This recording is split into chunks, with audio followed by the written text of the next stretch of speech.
होली वाले दिन दारू बिक रही है, दिवाली वाले दिन दारू बिक रही है। तुम क्या करना चाहते हो कि आपने और मैंने जब मुश्किल से 1 या 2 मोबाइल भी नहीं बदले अपने पिछले 5 साल में, तो क्या वजह है कि मनीष सिसोदिया को 7 बार अपना मोबाइल नंबर बदलने की जरूरत पड़ गई। यहाँ भेड़िया जो है भेड़ की खाल में घूमता हुआ नजर आ रहा है। नमस्कार, मैं शाहीन खान और आप देख रहे हैं विकासशील भारत। एक कहावत तो आपने सुनी होगी कि अब तो जेल में जाना पड़ेगा, जेल का पानी पीना पड़ेगा। ये सभी खेल हमने बचपनों में खेले, लेकिन जब ये खेल सच्चाई में हो जाता है तो इसकी हकीकत जो है बहुत ज्यादा जो है भयानक हो जाती है। और तकरीबन 1 साल के जो पूरे अंतराल के बाद जो है सिसोदिया जी को फाइनली जेल जाना पड़ा। उन पे आरोप है कि जिस तरीके से तथाकथित शराब घोटाला सामने आया है उसमें बहुत बड़ा आरोप उनके ऊपर लगा है। और इसी को लेकर लगातार दिल्ली की जो सियासत है वो गर्माती जा रही है। और यहाँ पर भारतीय जनता पार्टी ने बहुत ही जोरों शोरों से जो है केजरीवाल जी का इस्तीफा लेने के लिए धरना प्रदर्शन किया। तस्वीरों में देख सके कि तमाम जो घोटाले आम आदमी पार्टी के खिलाफ उठे हैं उनका यहाँ पर एक तरीके से जो है ब्यौरा दिया गया है कि मुख्यमंत्री आवास दिल्ली और हवाला घोटाला, जल बोर्ड घोटाला, डीटीसी घोटाला, जासूसी घोटाला, स्कूल रूम घोटाला, कंस्ट्रक्शन, बिजली विज्ञापन और सबसे बड़ा घटोला जो है शराब घोटाला, उसको लेकर के यहाँ पर जो है एक रोष प्रदर्शन किया गया। हमारे साथ कुछ लोग हैं जिनसे इस पूरी चर्चा करेंगे कि किस तरीके से वो इस घोटाले को देखते हैं। लेकिन लगातार उधर आम आदमी पार्टी अपने हक में कह रही है कि ये सब साजिश है जो है भारतीय जनता पार्टी की, ताकि जो केजरीवाल जी के बहुत अच्छे काम हो रहे हैं सिर्फ दिल्ली में नहीं, वो देश के दिल्ली से बाहर जाना चाहते हैं, उसको रोकने की साजिश। मैडम, सबसे पहले तो आपके माध्यम के आपके दर्शकों को मेरा यानी डॉक्टर आशीष का प्यार भरा नमस्कार। मैं डॉक्टर आशीष, सोशल मीडिया प्रमुख, जिला केशवपुरम, भारतीय जनता पार्टी, दिल्ली प्रदेश। आपके माध्यम से आपके दर्शकों से 1-2 सवाल पूछना चाहता हूँ। पहली बात तो ये कि क्या आपने कभी भी कोई जीतता हुआ व्यक्ति रोता हुआ देखा है?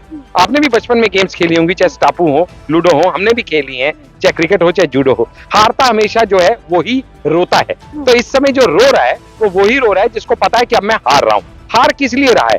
क्योंकि जो कठपुतलियां यहाँ पे घूमती नजर आ रही हैं, जो कि मनीष सिसोदिया के नाम से है ना, या सत्येंद्र जैन के नाम से, ये सब कठपुतलियां हैं। असली इन कठपुतलियों को कंट्रोल करने वाला, इनका धागा खींचने वाला जो मास्टर पिन है, यानी इस सर्कल का इस सर्कस का जो रिंग मास्टर है, वो अरविंद केजरीवाल है। और वो इतना बड़ा रिंग मास्टर है, वो सबसे बड़ा खिलाड़ी है कि उसने अपने पास कोई पोर्टफोलियो नहीं रखा। क्योंकि जब घोटाला होगा तो पकड़े कौन जाएंगे? मेरे प्यादे। मैं तो वजीर हूँ, लेकिन जब बीच में से काटछांट होगी, बंदर बांट होगी, तो मेरा हिस्सा सबसे पहले होगा। सत्ते पे सत्ता देखी होगी आपके दर्शकों ने, जहां अमिताभ बच्चन पहले अपना हिस्सा बाहर रख लेता है, फिर बाकियों को कहता है टूट पड़ो। ये कुछ ऐसा ही खेल है। यहाँ भेड़िया जो है भेड़ की खाल में घूमता हुआ नजर आ रहा है। क्यों? क्योंकि जो स्वराज का सपना लेके आए थे, वो शराब के चक्कर में जो करप्शन के अगेंस्ट लड़ने आए थे, इंडिया अगेंस्ट करप्शन, वो आज करप्शन के घोटाले में तिहाड़ जेल में बैठे नजर आ रहे हैं। और मजे की बात देखिएगा कितना विचित्र अडंबना है कि इनको विक्टिम कार्ड प्ले करने की ऐसी आदत हो गई है। जो ये कहते थे कि हम अलग किस्म की राजनीति लेके आए हैं, जो ये कहते थे कि भैया हम तो अगर किसी के ऊपर इल्जाम भी लग जाए ना तो उसको मॉरल रूप में पहले इस्तीफा देना चाहिए, वो आज अपना मंत्री जेल में गए हुए 9 महीने हो गए सत्येंद्र जैन, फिर भी उसका पोर्टफोलियो से छीना नहीं गया। अब ले लिया।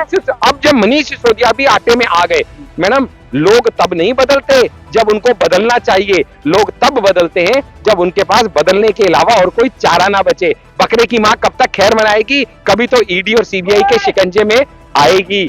अब जब वो आ गए हैं, क्योंकि अब एक के बाद घोटाले खुलने शुरू हुए हैं, चाहे वो शराब घोटाला हो, शिक्षा घोटाला हो, चाहे वो स्कूल घोटाला हो, चाहे वो जल बोर्ड घोटाला हो, ये सब की तारें एक दूसरे के साथ जुड़ी होती हैं। मैडम, जब पुलिस किसी जेब कतरे को पकड़ती है ना कि वो जेब कतरा आपका पर्स छीन के भाग रहा था, तो यकीन कीजिएगा ना तो आप पहले व्यक्ति थे जिसका वो पर्स छीन के भागा था, और ना ही आप आखिरी व्यक्ति थे जिसका वो पर्स छीन के भागा था, क्योंकि ये तो उसका काम है। इसी तरीके से ये पहली बार नहीं मनीष सिसोदिया किसी केस में अटके हैं। ये एक बार अटके हैं तो धीरे धीरे धागे खुलते चले जाएंगे और दूध का दूध और पानी का पानी होता जाएगा। जब आप ये लोग तमाम यहाँ पर जो आरोप लगा रहे हैं आम आदमी पार्टी पे, आप लोग आरोप लगाते हैं, वो लगातार कहते हैं हम कट्टर ईमानदार, और यही वजह है कि भारतीय जनता पार्टी परेशान है। मैडम, सिंपल सी बात समझिएगा ना, साक्ष्य को, प्रत्यक्ष को प्रमाण की जरूरत नहीं होती। एक आदमी कहता है कि मैंने फला पॉलिसी बदली क्योंकि वो पॉलिसी बहुत अच्छी थी जो मैं लेके आया, तो जैसे ही उसके अगेंस्ट एलजी ने सीबीआई की इन्वेस्टिगेशन का परमिशन दिया, विद इन 24 आवर्स वो पॉलिसी वापस क्यों ले ली गई? अपने आप में आप तो इन्वेस्टिगेटिव जर्नलिज्म में हैं, लेकिन किसी भी मेरे जैसे आम आदमी के भी कान खड़े होंगे कि भाई कुछ तो मामला दिखता है, वरना ऐसा कोई करता नहीं। दूसरी बात, आप ये बात समझिएगा कि आपने और मैंने जब मुश्किल से 1 या 2 मोबाइल भी नहीं बदले अपने पिछले 5 साल में, तो क्या वजह है कि मनीष सिसोदिया को 7 बार अपना मोबाइल नंबर बदलने की जरूरत पड़ गई कुछ महीने में, और हर बार इस मोबाइल नंबर को डिस्ट्रॉय कर दिया गया। क्या वजह है कि इस केस से जुड़े 170 मोबाइल नंबर बदले गए, डिस्ट्रॉय किए गए?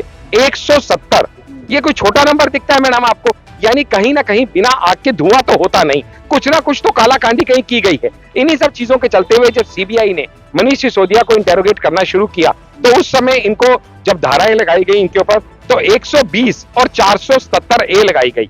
120 में आपराधिक मामला था और 477 में डिस्ट्रक्शन ऑफ एविडेंस था, जो मैंने भी आपके सामने साक्ष्य रखा।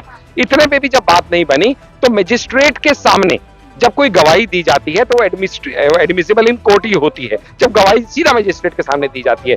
उसके चलते हुए भी 164 में इनके खिलाफ गवाही हुई, और गवाही किसने दी? एक ऐसे गवर्नमेंट ऑफिशियल ने जिसने ये कहा कि मैं उस मीटिंग में उपस्थित था जहां पे ये फैसला हुआ था कि जब हम डिस्ट्रीब्यूटर्स का मार्जिन 5% से बढ़ा के 12% कर रहे हैं, तो ये उसमें से आधा पैसा हमको दे देंगे under the table as a kickback. Madam, आपके दर्शकों को समझना जरूरी होगा कि असली घोटाला है क्या।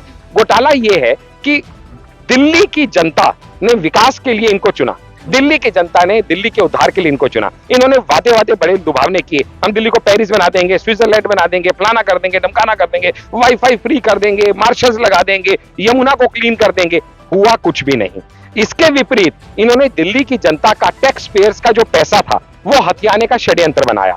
अब जब वो पैसा हथियाना था तो उसका कोई तरीका करना था। मैंने आपको कहा ना, मास्टरमाइंड कौन है, किंगपिन कौन है? वो आदमी जो इंडियन रेवेन्यू डिपार्टमेंट से आईएएस ऑफिसर होके यहाँ पॉलिटिक्स में आया है, यानी अरविंद केजरीवाल। उनको सब पता है पैसे को कैसे घुमाना है, कालाकांडी क्या करनी है। वो कालाकांडी करने के लिए उन्होंने एक स्कीम तैयार की, एक नेक्सस, एक इतना जबरदस्त जुगाड़ लगाया, जिसमें उन्होंने कहा कि भैया देखो, शराब माफिया को अट्रैक्ट किया, हम आपको शराब का लाइसेंस देंगे, इसमें बहुत पैसा है, आप आइए, अब हमारे साथ धंधा कीजिए, व्यापार कीजिए। उन्होंने कहा जी कैसे?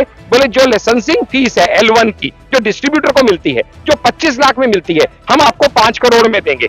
यानी 25 लाख का लाइसेंस 5 करोड़ में देने से आप सोच सकते हैं इनके पास कितना पैसा आया। सुनने में क्या लगता होगा? अरे वाह, ये तो बड़े अच्छे लोग हैं, गवर्नमेंट को बड़ा ज्यादा राजस्व मिल जाएगा। आपके ऑडियंस भी शायद इस समय यही सोच रहे होंगे, लेकिन इसके अंदर वो स्कीम हो गई डबल पैसा करने वाली। अभी समझिए मैडम, डबल कहां, अभी तो इसमें तो बहुत लंबे चौड़े घोटाले थे। अगर मेरे को ये कहा जाए कि आप अमीर बन जाएंगे, 25 लाख का लाइसेंस 5 करोड़ में ले लीजिए, मैं कहूंगा पागल हुआ है, मैं अमीर कैसे बन जाऊंगा, मैं क्यों लूं 25 लाख का लाइसेंस 5 करोड़ में? तो फिर उसके लिए एक दूसरा प्लान स्ट्रेटेजाइज किया गया। उनको ये कहा गया कि देखो, आज की डेट में जब 500 रुपए की एक बोतल बिकती है, तो 500 रुपए की बोतल जब बिकती है तो आपको, यानी डिस्ट्रीब्यूटर को, रिटेलर को मात्र उसमें से 32 रुपया मिलता है, और गवर्नमेंट के पास जाता है 363 रुपया। अब ये इस तरह से स्कीम को उन्होंने फ्रेम कर दिया कि जो नई लिक्विड पॉलिसी आई, उसमें जो गवर्नमेंट को राजस्व था वो मात्र 3 रुपए मिल रहा था, 3 रुपए, और 350 रुपए डिस्ट्रीब्यूटर के पास जा रहा था। अब सोच के देखिएगा कि जिसके पास पहले 30 रुपए मिलते हो, अब अचानक उसको 350 मिलने लगे, तो 1+1 क्या 1+5 भी देने के लिए तैयार हो जाएगा। दूसरी बात, पहले गवर्नमेंट के 60% ठेके होते थे, 40% प्राइवेट के थे, तो गवर्नमेंट का एक होल्ड था, प्राइवेट की मनमानी नहीं चल पाती थी। इन्होंने आके नई स्कीम जो लाई, वो क्या लाए? 100% ठेके प्राइवेट कर दिए गए। अगर इतने से भी मन ना भरा, उन्होंने कहा हमारी सेल कैसे बढ़ेगी? बोलेगा जी एक काम करते हैं, तुम्हारी सेल बढ़ाने के लिए हम जो ठेके पहले सिर्फ 21 दिन बंद रहते थे, अब तुम एक काम करो, उनको सिर्फ 3 दिन बंद रखो। ड्राई डे 21 दिन से कम करके 3 दिन कर दिए गए।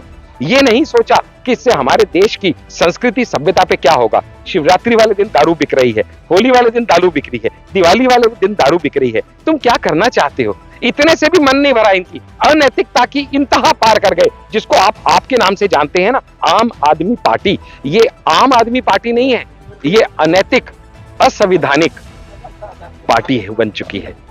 अभी इन्होंने क्या कहा? तुम्हारे देश की संस्कृति का हम बेड़ा गर्क कर देंगे। कैसे? तुम्हारी माओ बहनों को भी दारू की बोतलें हाथ में थमा देंगे। इसके लिए इन्होंने पिंक ठेके खोल दिए। कभी सोच के देखिएगा, जहां पे हमारी संस्कृति में माँ, देवी, नारी पूजने योग्य मानी जाती है, हमेशा शादी के कार्ड में मिसेज एंड मिस्टर लिखा आता है, हमेशा राधा कृष्ण कहा जाता है, सिया राम कहा जाता है, नारी को माँ का महत्व दिया जाता है, वहां पे इन्होंने महिलाओं को भ्रष्ट करने के लिए, उनकी संस्कृति और सभ्यता से खिलवाड़ करने के लिए पिंक ठेके खोल दिए। इतने से भी मन नहीं भरा तो बोले जी कोई बात नहीं, हम होम डिलीवरी कर देते हैं दारू की।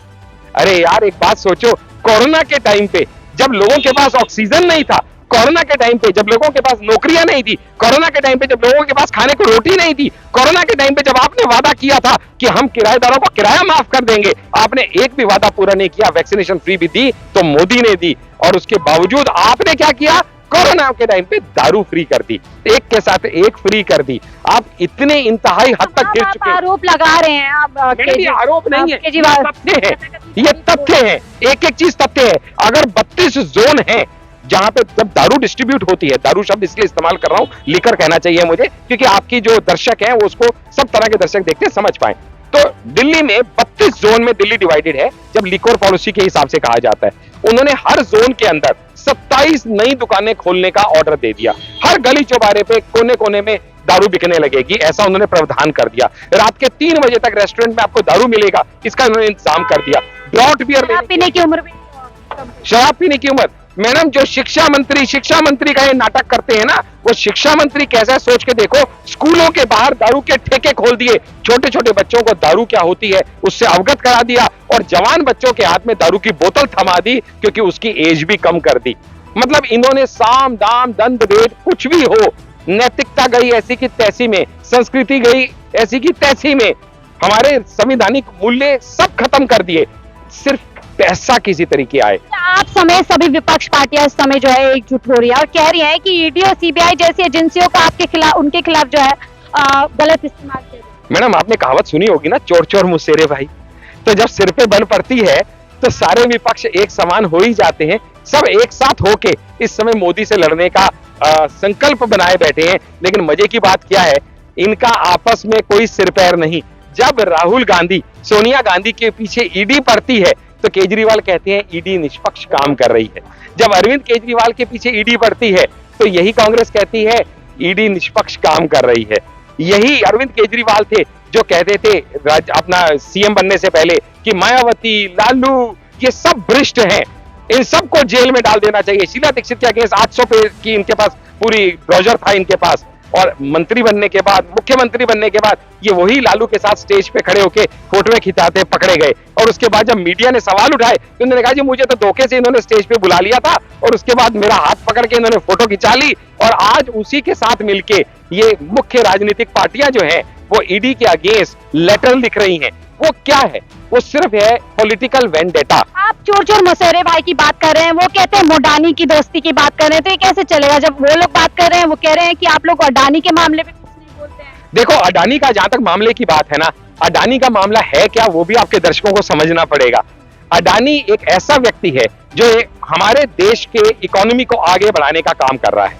चाहे वो अडानी हो, चाहे वो अंबानी हो, चाहे वो टाटा हो, चाहे वो बिरला हो, ये सारे ऐसे नेशनलिस्ट लोग हैं जो देश की इकोनॉमी को पुश कर रहे हैं, पंप कर रहे हैं। वर्ल्ड इकोनॉमी में इंडिया को 10वें नंबर से 5वें नंबर की इकोनॉमी पे अगर कोई लेके आया, तो सवाल ये भी तो सवाल सवालों का ही बता रहा हूँ। सवाल क्या बनता है आप बताइए, अडानी के ऊपर सवाल किसने उठाया? 2014 से एकदम अचानक से इतना ज्यादा कोई बूस्ट कर जाता है तो सवाल नहीं उठेगी। मैडम आप गूगल, आमदनी बढ़ जाती है। आप आज गूगल कीजिए कि गूगल की ग्रोथ कितने दिन में हुई।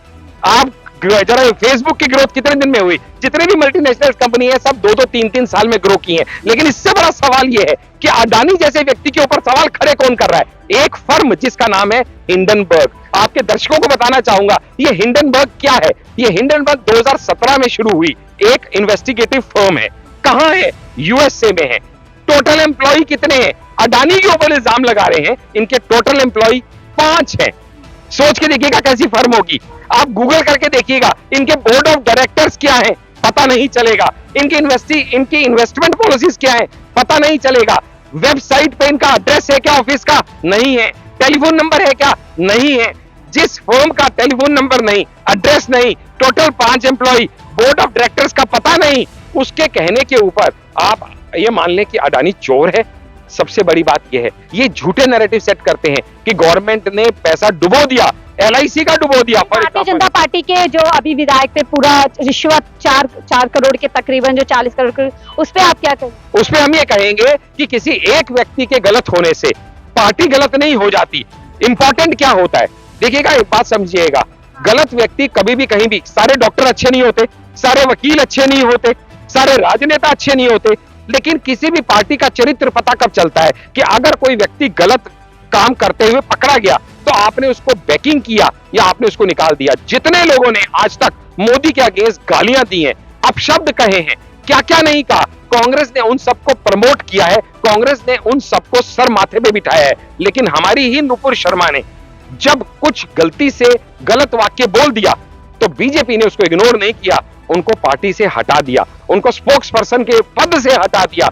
यानी इसी तरीके से हमारे जो भी व्यक्ति अगर कहीं गलत करते हुए पाए जाते हैं तो हम कभी उनका सपोर्ट नहीं करते, हम हमेशा सत्य के साथ खड़े होते हैं, हम हमेशा सत्य का साथ देते हैं, जो कि बाकी विपक्षी पार्टियां नहीं करती। अब आप लोगों की क्या मांग है? हमारी मांग बहुत सिंपल सी है कि वहां पे जो क्या नाम है, सत्येंद्र जैन उदास हो रहे थे, उदास होते होते उनको उदासी को दूर करने के लिए उन्होंने एक रेपिस्ट से मसाज करानी शुरू कर दी। सोचो कितने उदास होंगे वो। अब उनकी उदासी को दूर करने के लिए भगवान ने अब मनीष सिसोदिया को उनके पास भेज दिया। जाहिर सी बात है, थोड़े दिन में मनीष सिसोदिया भी उदास हो जाएंगे, क्योंकि भाई जो किंग पिन है उसके बिना कैसे गुजारा चलेगा, ये सब तो प्यादे हैं। तो इनके पीछे पीछे राजा, इनके राजा को तो जाना पड़ेगा। तो राजा बाबू जो है अब थोड़े दिन में वो जो रिंग मास्टर है इस पूरी सर्कस के, वो भी तिहाड़ में जाएंगे। फिलहाल तो हम उनके इस्तीफे की मांग कर रहे हैं कि अरविंद केजरीवाल इस्तीफा दो, क्योंकि ये वो आदमी केजरीवाल है जो कहते थे कि आपको नैतिक रूप से अपने पद पे रहने का हक नहीं है अगर आपके अगेंस्ट कोई केस है। और इनके अगेंस्ट तो केस नहीं, केसों का पूरा पिटारा खुलने जा रहा है।